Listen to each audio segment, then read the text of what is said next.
پچھلے دنوں مجھے اپنے رنگ کے حوالے سے بڑی فکر لاحق رہی۔ کسی نے بتایا کہ گورا گورا لگ رہا ہے۔ فکر مجھے اس بات کی تھی کہ جس نے مجھے اس حال میں دیکھا تھا اسے پتہ نہیں تھا کہ میں ایک پروگرام کی ریکارڈنگ سے آ رہا ہوں اور میک اپ ابھی جوں کا توں چہرے پر موجود ہے۔ ساری رات اسی سوچ میں گزری کہ آخر کوئی تو ایسا طریقہ ہوگا جس سے میں گوروں کی فہرست میں شامل ہو جاؤں۔ بات چونکہ بہت پرائیویٹ تھی، اس لیے میں نے کافی سوچ و بچار کے بعد فیصلہ کیا کہ کل شہر کے سب سے اچھے مردانہ پارلر میں جاؤں گا اور وہاں سے انشاءاللہ کچھ بن کے ہی نکلوں گا۔ یہ میرا پہلا تجربہ تھا، تاہم مجھے یقین تھا کہ میرا بے پناہ اعتماد میرا ساتھ دے گا اور میں کامیاب لوٹوں گا۔ پارلر کے اندر قدم رکھتے ہی دو نازک اندام حسینائیں مسکراہٹوں کے پھول برساتی میری طرف لپکی۔ ایک کمبخت نے تو نری بنیان پہن رکھی تھی۔ میں بوکلا کر الٹے قدموں واپس بھاگا۔ یقیناً میں غلطی سے کسی زنانہ پارلر میں گھس آیا تھا۔ تاہم میری حیرت کی انتہا نہ رہی جب حسیناؤں کی جوڑی نے مجھے باور کرایا کہ یہ مردانہ بیوٹی پارلر ہے۔ پھر سنبھل کر مسکرائی اور بولی، ہم باجی نہیں باجے ہیں۔ بخدا یہ سنتے ہی طبیعت یکدم مگدر سی ہو گئی۔ اچانک مجھے یاد آیا کہ مجھے تو اعتماد کا مظاہرہ کرنا ہے تاکہ ان کو شک نہ پڑے کہ میں پہلی دفعہ یہاں آیا ہوں۔ میں نے لاپرواہی سے باجے کی طرف دیکھا۔ لگتا ہے آپ یہاں نئے آئے ہیں، پہلے آپ کو کبھی نہیں دیکھا۔ اب کی بار دوسرا باجا بولا، ڈیئر ہم دونوں اس بیوٹی پارلر کے مالک ہیں۔ میرے پیروں تلے زمین نکل گئی، تاہم اعتماد کا دامن پھر بھی نہیں چھوڑا اور کنپٹی کھجاتے ہوئے کہا، آئی تھنک وہ دوسرا پارلر تھا، خیر اب آپ کو بھی آزما لیتے ہیں۔ پہلا باجا بولا، تھینک یو سر، کیا کروائیں گے؟ جی مجھے رنگ گورا کروانا ہے، میں نے اطمینان سے کہا۔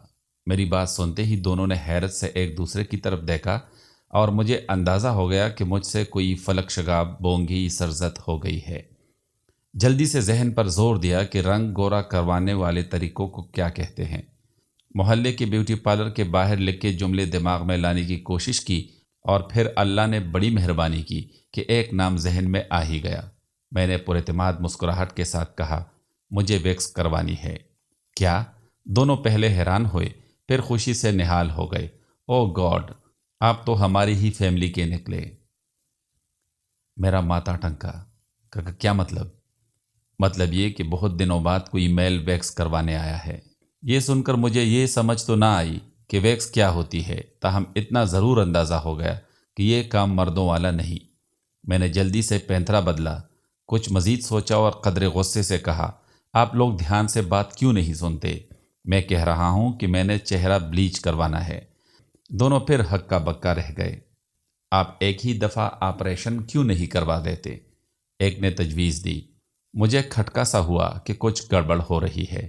میں نے مزید بات بڑھانا مناسب نہیں سمجھا اور گہری سانس لے کر کہا، آپ چھوڑیے سب باتیں، مجھے اچھی طرح پتہ ہے میری ضرورت کیا ہے، میرا پیڈی کیور کر دیجئے۔ آہاں، دوسرا باجا جھوم کر بولا، سٹارٹ وہی سے لیں گے۔ میں نے کندھے اچکائے، اوکے تو شروع کیجئے۔ میرا اتنا کہنے کی دیر تھی کہ انہوں نے مجھے ایک آرام دہ کرسی پر بٹھایا اور میرے پاؤں کے نیچے ایک ٹب سا لا کر رکھ دیا۔ مجھے سمجھ نہیں آ رہی تھی کہ یہ رنگ گورا کرنے کا کون سا طریقہ ہے۔ کچھ تذبذب ہوا تو احتیاطاً بتا دیا کہ بھائی صاحب میں نے چہرے کا پیڈیکیور کرنا ہے۔ یہ جملہ جو ہی میرے منہ سے نکلا اچانک ایک گہری خاموشی چھا گئی۔ کچھ دیر موت کا سناٹا رہا، پھر ایک باجے کی آواز سنائی دی، آپ رنگ گورا کروانے آئے ہیں؟ نہیں تیری پینٹ نو تروپا لان آیا۔ میں غصے سے چلایا، ظاہری بات ہے پارلر آیا ہوں تو رنگ ہی گورا کروانا ہے نا۔ دونوں نے مانی خیز نظروں سے ایک دوسرے کی طرف دیکھا۔ ایک بولا، سر فیشل کروائیں گے یا اسکن پالش؟ لا حول ولا قوت، پالش کیوں کرواؤں؟ میں کوئی بوٹ ہوں؟ وہ دوسرا کیا نام بتایا ہے؟ فیشل؟ ہاں تم منہ والا فیشل کر دو بس۔ اس کی آواز آئی، سر وہ منہ پر ہی ہوتا ہے، یہ بتائیں ہربل فیشل کرنا ہے یا امپورٹڈ؟ میرے صبر کا پیمانہ لبریز ہو گیا۔ ابے میں نے رنگ گورا کروانا ہے، جو مرضی کر دو۔ دونوں نے تیزی سے کچھ کریمیں نکالی، مجھے کرسی پر بٹھایا اور حکم دیا کہ آنکھیں بند کر لوں۔ میں نے حکم کی تعمیل کی۔ اس دوران مجھے صرف اتنا پتہ چلا کہ میرے چہرے پر کیا کیا الا بلا لگایا جاتا رہا۔ اس کے بعد ان میں سے ایک نے میری کرسی کے پیچھے کھڑے ہو کر میرے چہرے کو ملنا شروع کر دیا۔ عجیب سی الجھن ہونے لگی۔ پہلے تو میرا خیال تھا کہ 1 منٹ میں بات ختم ہو جائے گی، لیکن جب 10 منٹ ہونے کو آئے تو مجھے دال میں کچھ کالا نظر آنے لگا۔ بدبختوں نے میری آنکھیں بند کرا رکھی تھی۔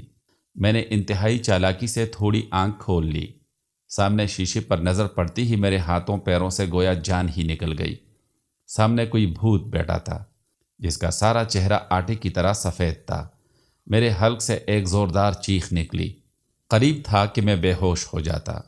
عین اسی لمحے مجھے دوسرے باجے نے آ کر سنبھالا اور 15 منٹ طویل دلاسے کے بعد سمجھایا کہ اس طرح تو ہوتا ہے اس طرح کے کاموں میں نے فیشل تو کرا لیا، لیکن حرام ہے جو میرے رنگ پر کوئی اثر پڑا ہو۔ اس سے زیادہ اچھا رزلٹ تو لو منسوب دے جاتا۔ میں نے فیصلہ کر لیا ہے کہ اب میں کبھی پارلر نہیں جاؤں گا۔ اگر آپ کے ذہن میں کسی اچھے پارلر کا نام ہے تو ضرور بتائیے تاکہ میں ایڈریس نوٹ کر لوں اور وہاں کبھی نہ جاؤں۔